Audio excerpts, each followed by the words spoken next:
continuing on, if you saw my video, I hope you can see this, the enchilada sauce. You see that? Ooh, I'm dripping. That's the video just prior to this one. And now we're going to start with the beef enchiladas, okay? And right here I've got 2 pounds of ground meat. You can cut this recipe in half if you want to. And remember, a lot of these seasonings are to your taste. I'm going to show you my base recipe and you can tweak it the way you want it, okay?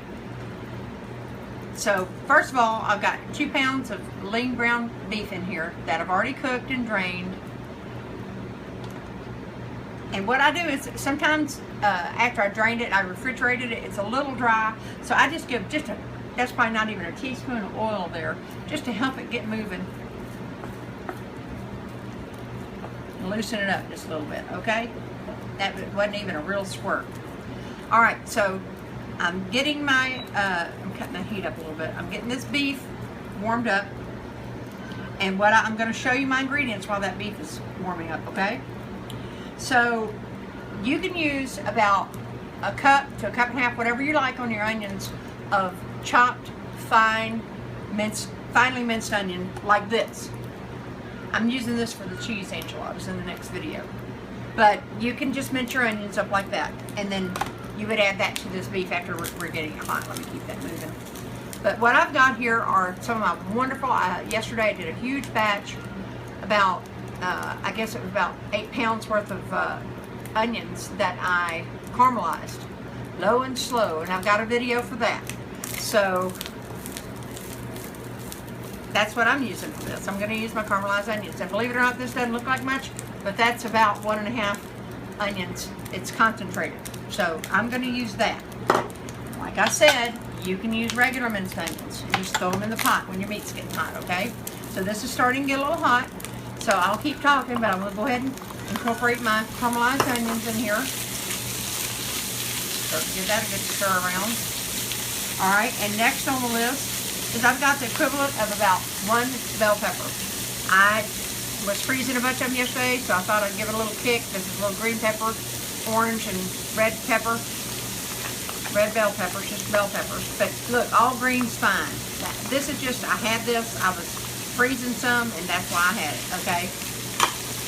I thought, wouldn't that be colorful to throw it together like that? So that's what I'm doing.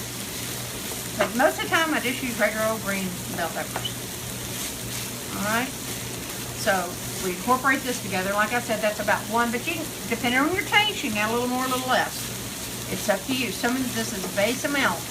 As I've told you a million times in my other videos, make it yours. You tweak it the way you want to. Now, if you've never made it before, I suggest you maybe follow my recipe. You can back down on a couple of the ingredients, say like if you're not a garlic lover or something like that, but you need garlic, you know. But some people aren't as fond of it as others. And in my family, we do love garlic, so you can always cut that in half, whatever I tell you to put in. And then go from there. Any good cook's you're gonna have to taste it for seasoning. You know, when you're getting toward the end, you've got to taste it so you can adjust things.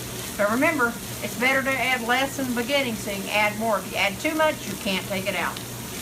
Okay? So this is getting nice and hot. This is our beef filling for beef enchiladas, okay? Look at that beautiful color. Isn't that gorgeous?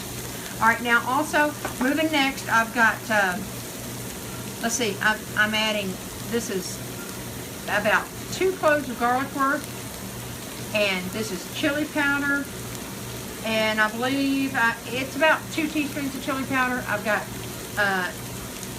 1.5 teaspoons of cumin, and I've got 2 teaspoons of just beef soup base. If you don't have soup base, just throw in I'd start with 1 bouillon cube and then go from there. I wouldn't add more than 2. You don't want it too salty.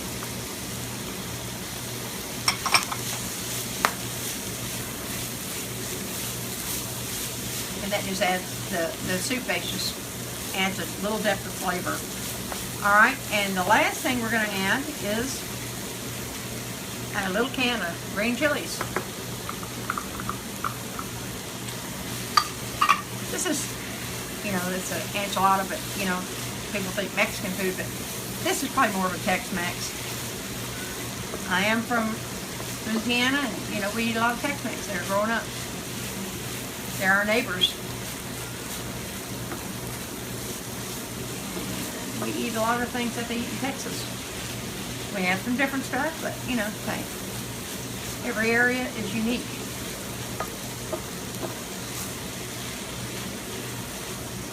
All right.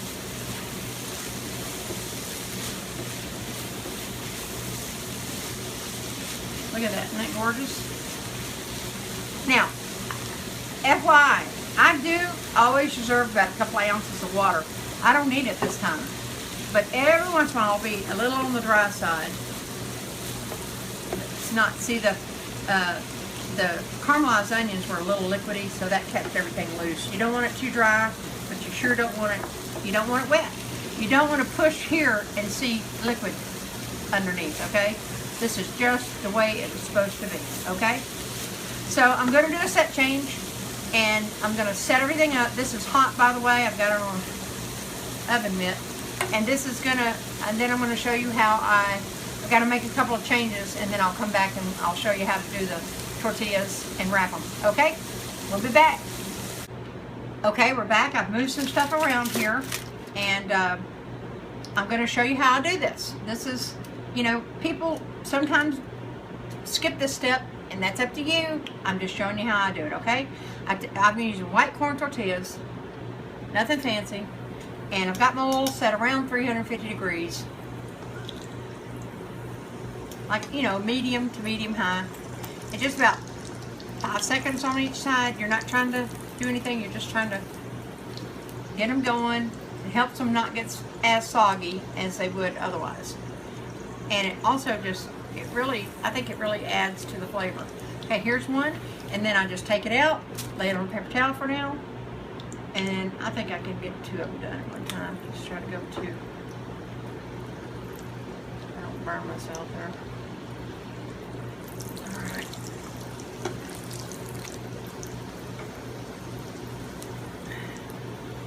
Oh, it's been one of those days. It doesn't want to cooperate, does it? Ripped one. Oh well, it's going to be wrapped up. I'm not perfect. And anyway, you get the idea. You get the idea. And about 5 seconds each side. Take it out carefully. And I drain mine on paper towels.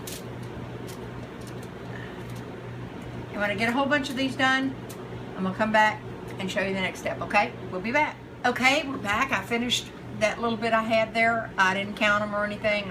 I'm doing cheese and chicken enchiladas as well. So again, here's my enchilada sauce. I've got a casserole dish that I've sprayed with Pam. Got my lovely meat filling that we just made in the pan, sitting here in a bowl, ready to assemble. And now I've got extra cheese because I'm making cheese enchiladas too, but this is going to be cheddar cheese for topping. Okay, so here's our, we fried these off just a bit. And some of these ripped, I'm kind of not happy with these flour tortillas I have, but anyway, I've got to work with what I've got. They'll get eaten, believe me. So, I've got my enchilada sauce casserole dish. We're going to do first things first. And what I do here is I take a few ladles. You want to have something for your enchiladas to sit on, a little sauce bed. Just kind of, might add one more, I think. All right. So I've got a nice little even bed to sit on, okay? And now temporarily, now here's what I'm going to do. I take a tortilla and I'm just going to put it in the sauce. And this is hot to work with, so know accordingly. I need a plate to work with. Give me a second. I'll be right back. Okay, we're back. I had to switch around some stuff. I'm just having one of those days, folks. Please bear with me. Thanks. All right, you take your tortillas. I was putting them over here, but my tongs are kind of ripping these. I'm not really happy with these corn tortillas. This is not the kind I normally get. They were on sale. I tried them, but anyway, I'm going to work with what I have. So here's one. Yeah, I've got both sides coated with the sauce, right? All right. And then next, grab a paper towel, get some of the sauce off my fingers. We got our beautiful meat mixture here. Ooh, that steam, that smells good. Wish you had the smell of YouTube, as I always say. And you're going to come here and you're going to fill it. Don't fill it too much because you want to wrap it. All right, but you want to fill it. I'd say I've got about 2 to 3 tablespoons are in there. All right, and then next you're just going to bring this over, wrap it. This is a little too fat. My first ones are always a little awkward. And when you put it in your casserole dish, it's going to be seam side down. So let me make room for the casserole dish that I just put the sauce in. Here we go. And I'll show you.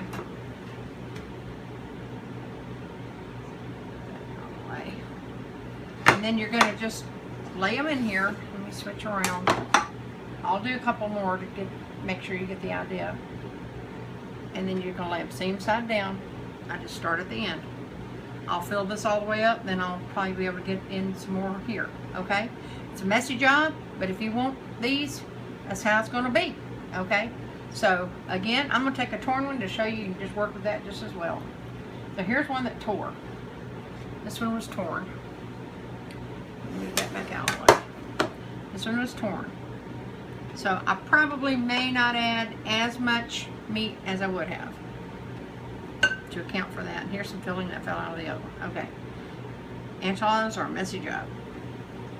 Then I'm going to just roll this over. It's kind of ripped, and some of them are kind of ripped, and some of them are just going to be ripped. And you can either re-roll that, or what I do is I just turn the, as they say, ugly side down. Won't matter when you're dishing it out on the plate. Okay, look at that. So you couldn't even tell that one was torn. This was torn pretty. This one had to be a test tortilla. But anyway, that's how you do it. You're gonna just take one of your tortillas. See, this one's ripped too. I'm really not happy with that.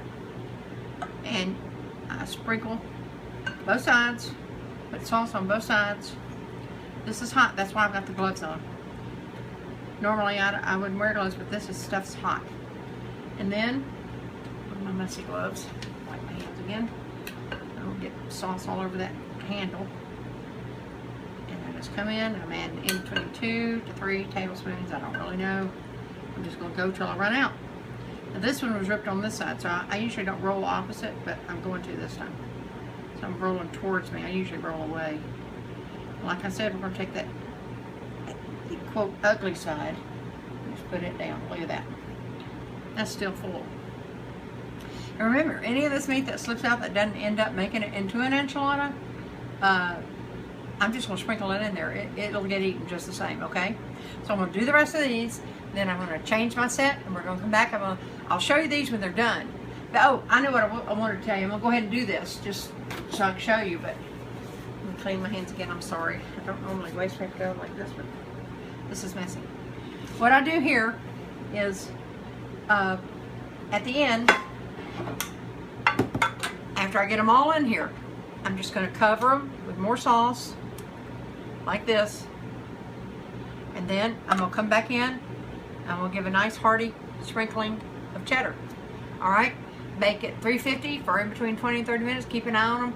Really, everything's already done. You just want to warm them through. So don't walk away and leave them. You need to keep checking them. If everything's bubbling around the edges, it's done. Okay? So I hope you try this and enjoy it.